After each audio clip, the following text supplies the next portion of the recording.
Hello, everyone. I'm Nadine, owner of NG Platinum Homes, and welcome to another episode of What Makes This Design Great. Today's guest I have with me Pamela O'Brien of Pamela Hope Designs. Thank you so much for sharing your amazing work with Ah, us on the my pleasure. series. Thank you. And we are back here to Mid-Century Modern Family Project Edition.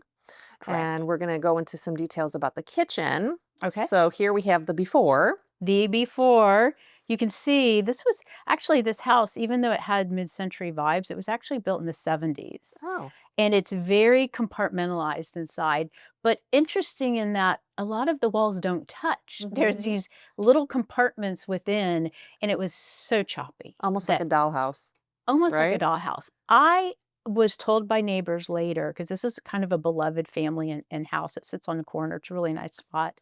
And I was told that it was a family because I walked in. I was like, this is a couple of intellectuals or maybe a single professor because it had lots of books and Mhm. shelves, and it seemed like it was more for maybe just one or two people. But I was told actually they raised a family there. We were used to smaller homes a few years ago as Mhm. kids. Like I didn't grow up Right. in all 10,000 square foot houses. But and neither is this one. But for my client with two young sons, they needed more of an open layout.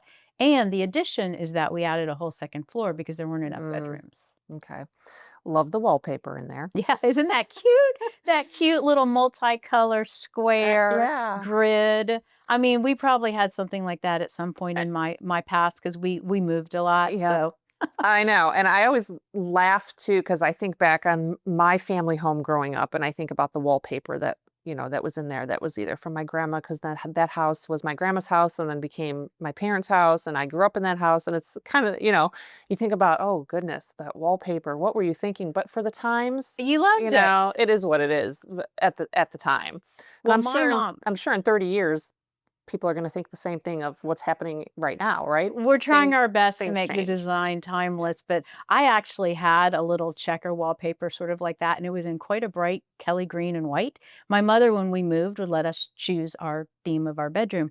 And I remember coming out, my parents had built this beautiful house. We were living in Salt Lake City at the time, and I heard the wallpaper and his son, they were putting it up, and they said, "Boy, this is going to make your eyes go crazy." And I was like, "Oh, I'm so excited about my wall here," but Yeah. it was a cute bedroom. Oh. Maybe not for a wallpaper guy and his son, Mm. but it was great for a, what was I, 10-year-old girl. Yeah, exactly. Loved it.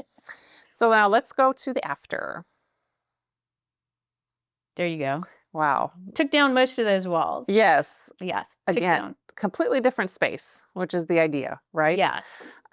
Still keeping in with the aesthetic of the home, Mhm. but definitely giving it a beautiful updated feel. Yes, and this is an all-white kitchen, and all-white kitchens have and always will be a classic, Mhm. although if you like to Google and talk about kitchens, or you like to look at podcasts, or you like to look at Instagram, you'll see our all-white kitchens out. In my opinion, they'll never be out because Mhm. they are so classic, and they're so clean and so just pristine. There's a Mhm. lot of lovely things about them. For this home, with an open format into the living and dining area, we definitely wanted it to be white. We did not want a bunch of colorful or dark cabinets Mm. hanging off the walls. Mhm. We wanted a lot of it to just kind of blend into the background. So this was an example, a little bit of an earlier example. People are doing it more now, but we're painting the ceilings, the walls, and often the trim the same color Yes. in a home where you don't want details like that to really stand out. You want them to just be smooth and kind of blurred in the background. So the cabinets there are painted the same color as the walls, the trim, and the ceiling, which is Sherwin-Williams Snowbound, Mhm. which is a fairly clean, bright white. Yes. It photographs quite bright, as you can see.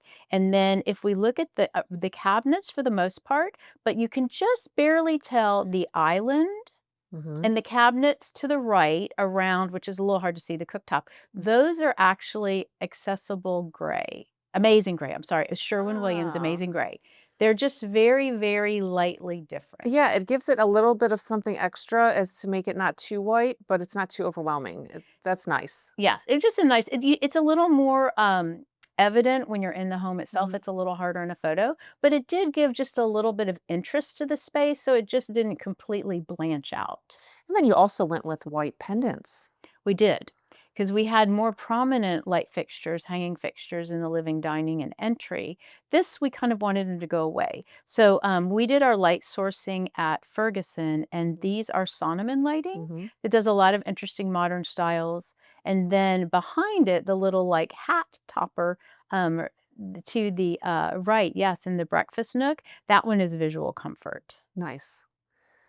And then you did warm it up once again a little bit there with that open shelving by the range. Yes, and that just housed a couple of fun little things, trinkets they had bought on their travels since this family had, lived in Europe for the Mhm. both of the boys, I believe, were born in the Netherlands. So they had done, travel and some fun things. So and she has a very clean aesthetic, so just like 2 of her favorite bowls Yeah. on a shelf and finished. Just very nice and clean. Very simple and clean, but lovely.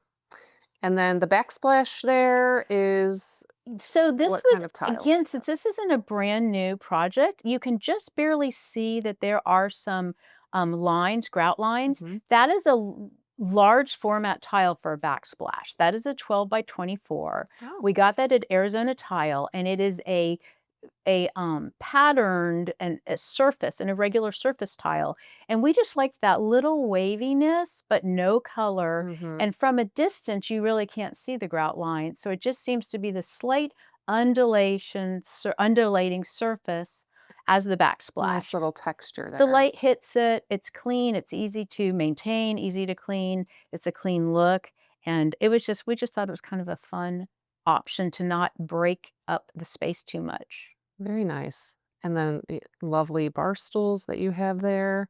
Again, keeping it clean with the white.